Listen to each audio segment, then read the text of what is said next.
அஸ்ஸலாமு அலைக்கும் வரஹ்மத்துல்லாஹி வபரகாத்து. வணக்கம்.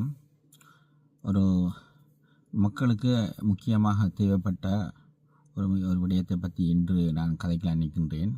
கடந்த சில வாரங்களாக சில பிரச்சனைகளை எதிர்நோக்கப்பட்ட வேளையில் மக்களுக்கு இதனை தெளிவுபடுத்த வேண்டும் என்ற நோக்கத்துடன் நான் இந்த விஷயத்தை கூற நினைக்கின்றேன். அதாவது இது பொதுவாக எல்லா வைத்தியசாலையிலையும் ஒரு வைத்தியசாலை நிர்வாகத்துக்கும் அதேபோல் எந்த வைத்தியசாலையில் உள்ள வைத்தியர்கள் கன்சல்டன்ட்மார்களுக்கும் ஈவன் ஹெல்த் ரிலேட்டடான ஸ்டாஃப் அனைவருக்கும் எதிர்நோக்குகின்ற ஒரு பிரச்சனை உண்டு. அதில் விசேடமாக எங்களுடைய பகுதியிலும் கூட சில வேளை இந்த பிரச்சனைகளை எதிர்நோக்க வேண்டி இருக்கின்றது. அது என்ன பிரச்சனைன்னு சொன்னால் மரண விசாரணை. இது என்ன புதிதான ஒரு விடயம் என்று நினைக்கலாம்.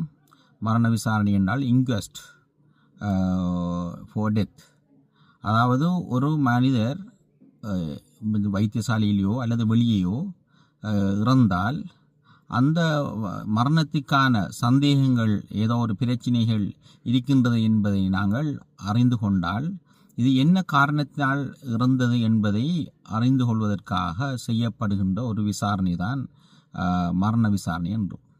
எனவே இதனை நாங்கள் வைத்தியசாலையிலே நடக்கின்ற போது என்னென்ன காரணத்துக்காக ஏன் செய்ய வேண்டும் என்று இந்த விடயத்தை நாங்கள் மேற்கொள்ள வேண்டும். இல்லாவிட்டால் உடனடியாக எனக்கு ஒரு கோல் வரும். என்னுடைய எந்த வார்டிலே ஒரு டெத் வந்தால் அந்த டெத் வந்தோடனே ஒரு சில வேளை பாடசாலை ஒரு உயர் அதிகாரியோ அல்லது கோவில் அதிகாரிகளோ அல்லது பள்ளிவாசல் தலைவர்களோ கோல் எடுத்து சொல்வார்கள், இந்த மையத்தை அல்ல இந்த டெத் பாடியை உடனடியாக ரிலீஸ் பண்ணுங்க டாக்டர், நீங்கள் சொன்னால் அங்கே செய்யலாம் என்று இப்படி கோல் வரும். ஆனால் சில வேளை இந்த விடயத்தை நாங்கள் மிகவும் நுண்ணியமான முறையிலே கையாள வேண்டியிருக்கின்றது. ஏனென்று சொன்னால் எண்ணத்துக்காக நாங்கள் இவ்வாறு கையாள வேண்டும் என்பதில் நீங்கள் தெளிவுபடுத்தி கொள்ள வேண்டும். அது என்னென்ன விடயங்கள் என்பதை பற்றி நான் உங்களிடம் சிறிது விளக்கமாக கூறலாம் நினைக்கின்றேன். அதாவது எந்த டெத் என்றாலும் வைத்தியசாலையில் அட்மிட் பண்ணப்பட்டு உடனடியாக டெத் ஆனால் இறந்து போனால் அதற்கு ஒரு மரண விசாரணை செய்கின்றது.